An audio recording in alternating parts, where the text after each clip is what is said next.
Sa bawat hampas ng alon sa dalampasigan ng Mindoro, tila may mga sikretong pilit binubulong ang dagat.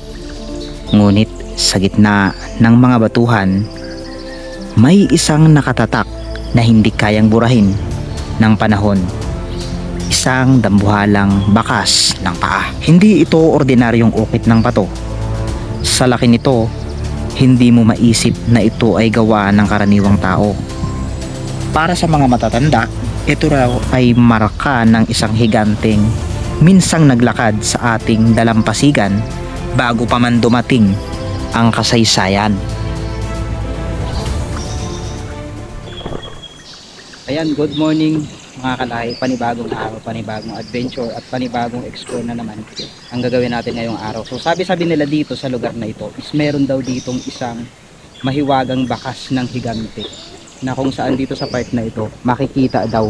So kanina habang nakatambay tayo ay pinaliparan natin ng drone yung lugar na pinaniniwalaan nilang dito daw yung mismong bakas ng higante. Ay sinubukan talaga natin siyang hanapin, pero sabi nga nila mailap daw. Pero ngayon ay pupuntahan natin yung isang kuweba dito, yung isang kuweba na tinatawag nilang Punta Cave. So maraming kwento ang lugar na ito, maraming mga enchanted stories, tama ba? So marami daw mga kababalaghan dito sa lugar na ito na hanggang ngayon ay pinag-uusapan pa rin ng mga taga dito, at mismong yung mga residente na taga dito ay talagang malakas o matindi yung paniniwala nila pagdating dito sa mga kwento ng lugar na ito. So ngayong araw ay samahan nyo kami para explorein at puntahan yung tinatawag na binakas, isang bakas ng malaking higante na ang lusot daw na ito ay ang Romblon. So ayan, kung makikita nyo, may mga kasama pala tayo. So bago natin ipagpatuloy ang vlog natin ngayong araw na ito ay gusto ko munang malaman kung taga saan kayo, saan nyo napapanood ang aking video, at syempre kung ano yung madalas yung ginagawa at saang bansa nyo ito napapanood. So ayan, nagkaroon tayo ngayon ng pagkakataon na puntahan yung tinatawag na Punta Cave dito na matatagpuan sa lugar nila. So sa mga nagtatanong kung saan lugar ito ay syempre hindi ko muna babanggitin ang personal details ng lugar na ito sapagkat tayo ay dayuhan lamang dito. Baka meron tayong mabanggit o masambit na personalidad na mababanggit natin dito. Disclaimer lang po is ang video na ito is for documentary at para maipakita ko sa inyo yung mismong ganda na ito, at syempre yung tinatagong kwento ng kakaibang lugar na ito. Syempre kasama ko si Kuya Raymond. Pupunta tayo doon sa mismong Punta Cave. So dahil medyo malalim yung dagat kapag mga gantong oras ay hihintayin sana natin yung mismong pagbaba, pero mukhang hindi na ito lalalim pagkat mamayang hapon pa daw. So yan, kung makikita nyo, ayan. Anong kwento ng lugar na ito? Dito daw talaga nakikita yung malaking Bakas. yung malaking bakas. Bakas, oo. Kaya tinawag na binakas ito. Ano yun? Anong klaseng bakas yun ng higante palagay mo? Ay, sabi nga ay higanti nga anak. Dahil ang papuntang Palawan at ang Rumbo. Palawan. So ibig sabihin totoo nga yung kwento-kwento dito na mayroon daw dito, at napakahiwaga daw ng lugar na ito. Kung iyong mapupuntahan o mabibisita ng personal ay talagang kakaiba at mamamangha ka daw talaga. So dahil first time natin sa lugar na ito ay hindi na natin sayangin yung pagkakataon na malibot ang lugar na ito sapagkat napakaganda. Isang karangalan ang makarating sa gantong lugar sapagkat ito ay napaka-remote, napakalayo sa atin kumbaga.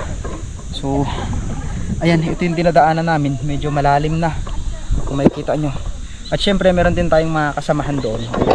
Papunta na sila. Grabe.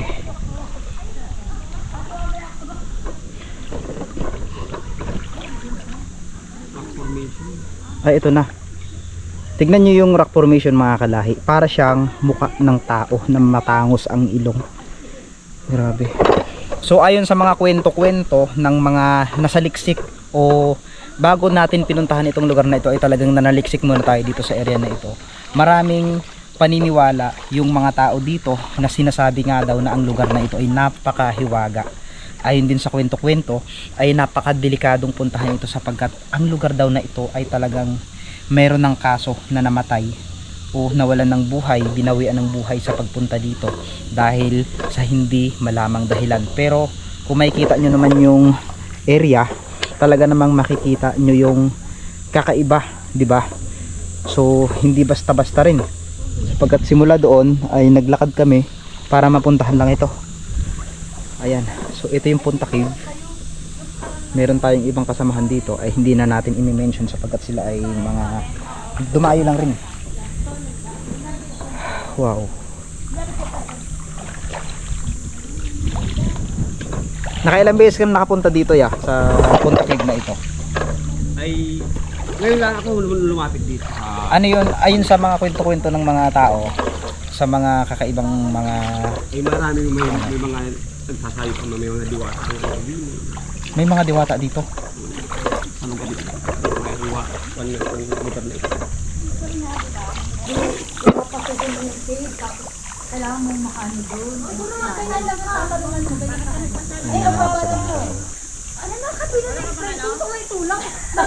So yung Punta Cave, doon pa sa kabila ano.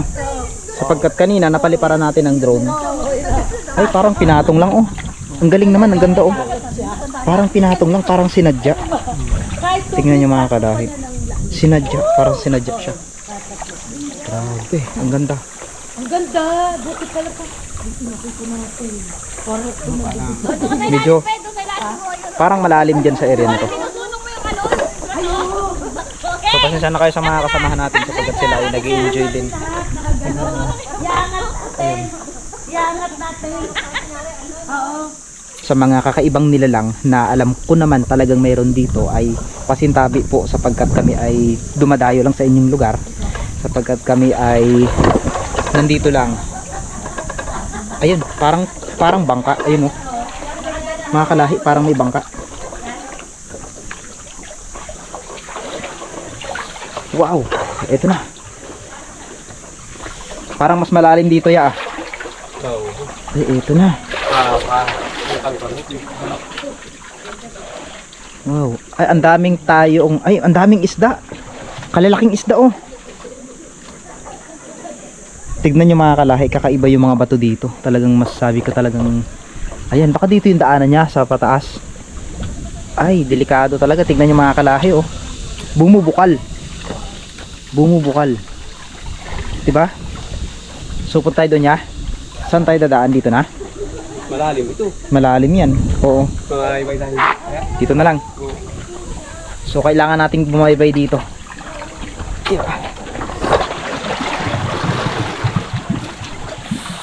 So sa katunayan lang na talagang napakadelikado sapagkat kung matrap ka sa gantong lugar at matama yung ulo mo ay talaga naman siguradong may kalalagyan ka din. Ano to? Uy! Mababaw? Ano yun? May gumagalaw dito.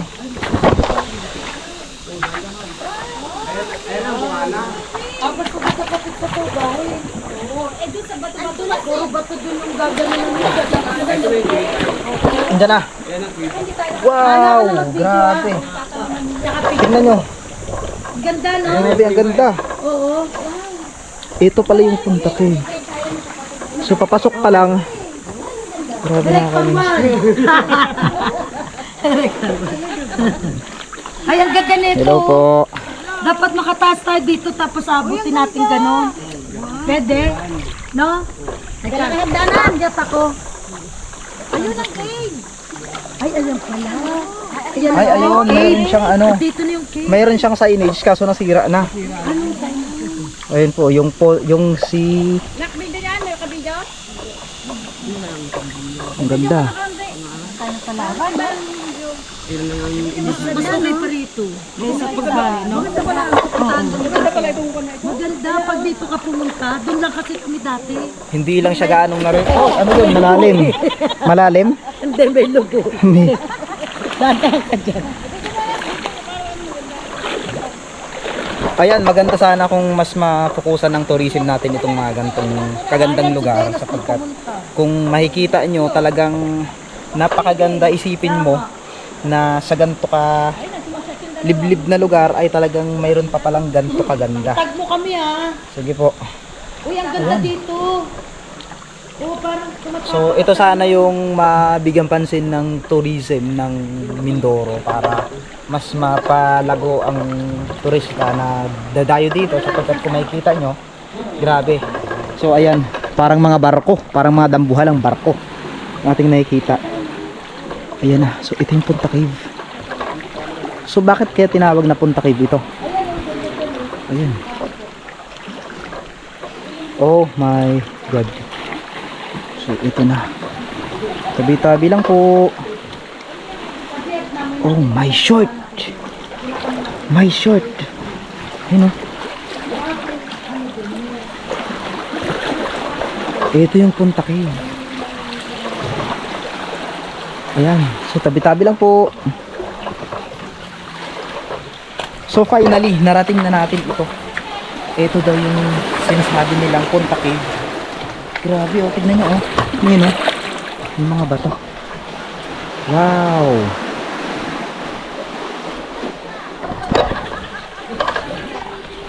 Napakalaki pala itong Punta Cave na ito.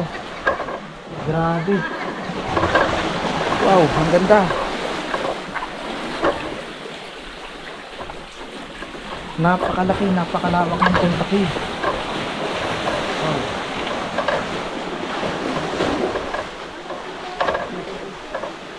Ganda. Hanggang ngayon, balot pa rin ito ng misteryo. Presensya ba o alamat? May mga nagsasabing ito ay likas na ukit ng kalikasan. Ngunit para sa mga taong taga Mindoro, ito ay simbolo ng ating koneksyon sa mga bagay na hindi natin lubos na maipaliwanag. Ang dambuhalang bakas na ito ay paalaala na sa kabila ng pagbabago ng mundo, may mga misteryong nananatiling nakatatak sa ating lupa, naghihintay lang ng muling mapansin at patuloy na pagbigay-pugay sa ating mahiwagang nakaraan. Dito pala sila dumaan sa kanila. Saan ba tayo? Sa kanila dumaan. Sa maliwanag. So dahil napuntahan naman natin ngayon yung Punta Cave, ay syempre it's time para malaman naman natin yung overview ng lugar na ito. Overview ba? So yung pinakataas, kasi pinaliparan natin to kanina ng drone. So it's time para mas maipakita ko naman sa inyo yung maganda. Kumbaga kung yung ganda ng baba is nakita na natin, syempre dapat mas satisfied pa tayo kapag nakita yung mismong taas na ito. So akala ko ahas. Yan ang punta, no? Kaya nga eh. Daig ko pa si Tita Tessie. Wala na yun. Yan ang cellphone ko eh. Dali lang yan. Paalis mo yung katawan ko. Ayaw mamatay ng pangit.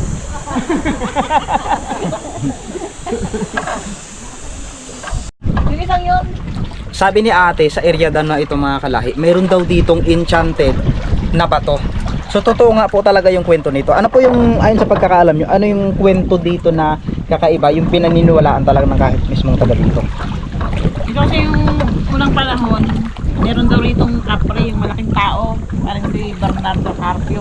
Meron ditong bakas na paa, na pag nag-low tide yan, makikita mo yung bakas ng paa, dalawa, dito sa gilid. So ito po yung enchanted na bato. Yan yung bato na yan na nag-aura siya na parang siyang ulo na may mata. Ay, may butas siya oh. May butas. Then makikita mo yung sa malayo, yung doon, parang may mata siya. Na may picture mo, may mata ang makita ka. Malalim dito. Uy, my God. Malalim. So malalim dito mga kalahi sa pinupuntahan natin. Pero safe naman siya. Grabe.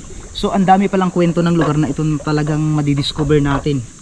Ayan, shout out kay Mindoreñong Mangyan. Yan, puntahan mo na ito, yung isla na ito. So pasensya na po kayo mga kalahi ah. Hindi Kaya ako siya pwedeng binakas, maglagay. Meron siyang bakas ng paa. Yun, kaya pala tinawag na binakas ito. Dahil mayroon nga daw ditong isang bakas ng paa. Malaking bakas ng paa. Hindi lang siya basta-bastang bakas. Kung hindi, may kwento at meron daw talagang kadugtong ito sa Palawan po ba? Palawan. Yun, sa Palawan daw ang mismong dugtong ng bakas na ito. Kaya grabe. Ayan, so ito pala yun. Sa yung bata na to, pag nakita mo siya doon sa... Titignan natin ngayon kung totoo yun sinasabi nilang mayroon daw itong mata. Pero ito kaagad yung naunang napansin ko kanina na talagang parang ulo siya ng higante. Tama ba? So ito yan.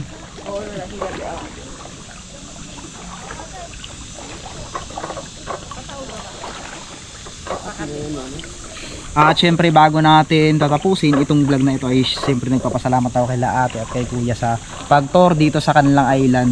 Soon malalaman nyo rin kung anong island ito. Hindi ko pwedeng sabihin sa ating personal na channel sapagkat medyo confidential pa sapagkat alam nyo naman tayo ay dumayo lang. Sa susunod ibabanggitin ko sa inyo mga kalahi. So ito nga yan para talaga siyang para talaga siyang ulo. Totoo nga talaga. Ayan Parang nakaside. Grabe. May mata siya. Ayun matangos ang ilong niya. Wow. Amerikano. Ganda niya naman. Tingnan, pabili!